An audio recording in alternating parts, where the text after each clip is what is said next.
Alright, this is gonna be a review of Nightwing and Flamebird, Volume 1, hardcover. This is a kind of a tie-in with the new Krypton saga that's going on with Superman. Um, um, the story is that there are Kryptonians who are hiding among us humans, and they're called Seekers. They're trying to fit in with society, and they're trying to basically live among us without um, other Kryptonians finding out who they are. And Nightwing and Flamebird are kind of sent. They kind of get wind of this, and they're sent to kind of find the Seekers and try to exploit them out. And the first part of it is they find this business guy who owns a business, and he is a Seeker, one of the Kryptonians hiding among men. Um, he's hiding among us humans. So they find him, and Chris Kent, aka Nightwing, the Kryptonian Nightwing, not to be confused with the Batman Dick Grayson. He comes in and he just beats the crap out of the guy. And what happens is, there's a helicopter around who sees them fighting this Seeker.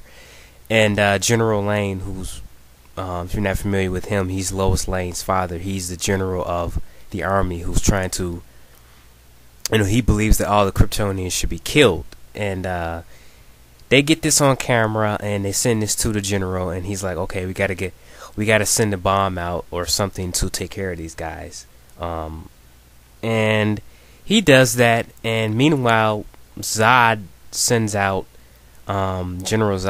out one of his best, I'm going to say his right-hand lady, who pretty much is sent to fight Chris, Nightwing, and Flamebird.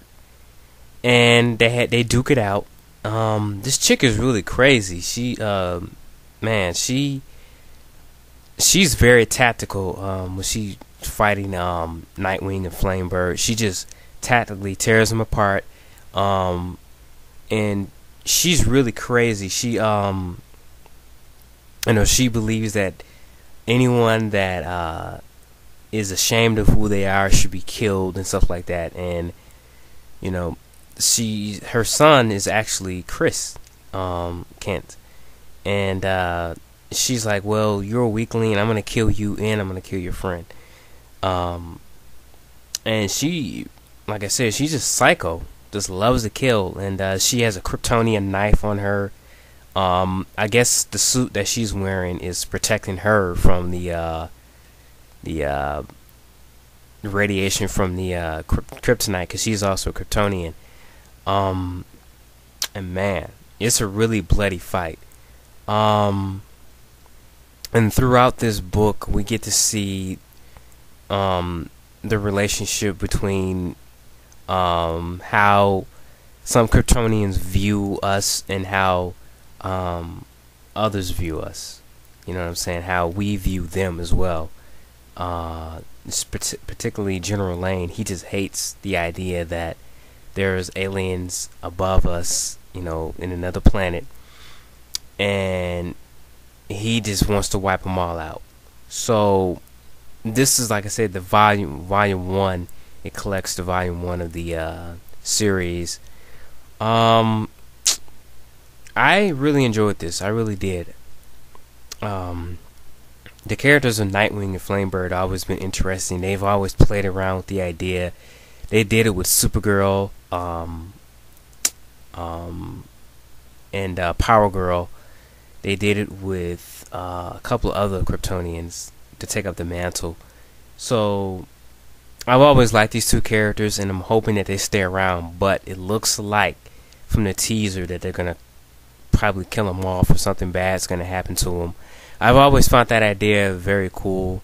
So hopefully they don't get killed off. But it's comics. They're always killing someone off, and it's usually, unfortunately, one of my favorite characters. So I don't know.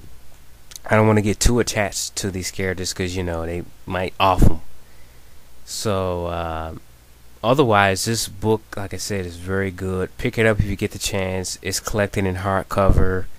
Uh, they keep you interested if you never heard about the characters. It's not hard to get into. It's like if you don't know who the characters are, you can pick it up and read it and be like, oh, okay, I get what's going on and stuff like that. But basically, the story is, there's a new Krypton. Basically, Kryptonians. It turns out that the Kryptonians were not killed off. This Brainiac had put them inside little bottle cities, the Kandorians, as they're called, and they're actually exploring this idea on Smallville too, which is very interesting.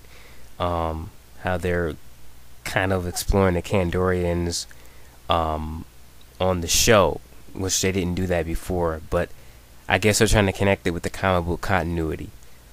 But anyway, good book, 5 out of 5, and that's my thoughts on the volume 1 of this trade. I'm looking forward to volume 2. Alright.